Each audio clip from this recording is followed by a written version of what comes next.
اے محترمو او کار شروع دی خان خبر بشي قرآن عظیم شان کی حروف لفظونه دا چې دی بدلی خلق تفسیری چې کوي داسې تفسیری کوي چې ته به پوهېږم نه ته به چې دا خو ټیک خبره ده خو هغې کې به هغه د ځان نه خبرې کړي تحریف پکې شروع دی خو الله جل شانه وعده کړې ده که موږ او تاسو ته الله پرېښی وی د نور امتونو غوندې والله دا قرآن به اوس داسې برابر نه وي خو الله جل شانه وعده کړې ده انا نحن نزلنا الذکر وانا له لحافظون الله جل شانه فرمای بېشکه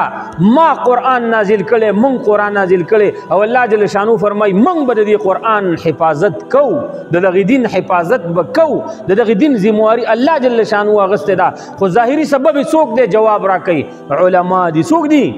یا لکه دروغ وایم زه په هندوستان کې داسې خلک راووتل انګریزانو پیسې ورکړي هغوی به د ځان نه حدیث جوړول ډېر حدیث شته ښه چې خلکو به د ځان نه او هغوی څه وکړل په هندوستان کې سبقونه وویل ظاهري ځانونو تر مسلمانان نومونه کېښودل هغوی پیچدانې وکړلې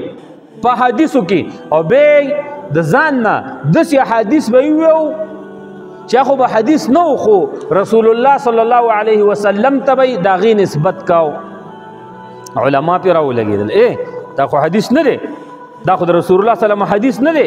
دې ځای کې خو تا دروغ ویلي داسې الفاظ خو د رسول الله صلی الله په حدیثو کې نشته هغه ټول حدیث اوس ټول یو کتاب تراجمه دي چې دا د هندوستان والا حدیث دي هغه کافرانو چې رضان نه جوړ کړي د رسول الله صلی الله پسې داسې خلک راتېر شوي دي صحابو د وخت نه داسې وروسته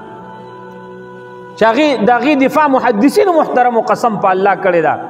راشه موضوعات فلان موضوعات فلان موضوعات فلان موضوع څه ته وایي چې د ځان نه یو جمله سړی را جوړه کړي او څه وایي چې دا د رسول الله صلی الله علیه وسلم حدیث دی او هغه حدیث نه وي علماو ټول یو کتاب ته راجمع کړل چې راشه دا د رسول الله صلی الله علیه وسلم پسې دروغ تړل شوي دا د رسول الله صلی الله علیه وسلم پسې دروغ تړل شوي دغه د رسول الله صلی الله علیه وسلم پسې دروغ تړل شوي دغه صحیح حدیث دي دغه مرفوع حدیث دي دغه برابر حدیث دي دا خدمت چا کړی وي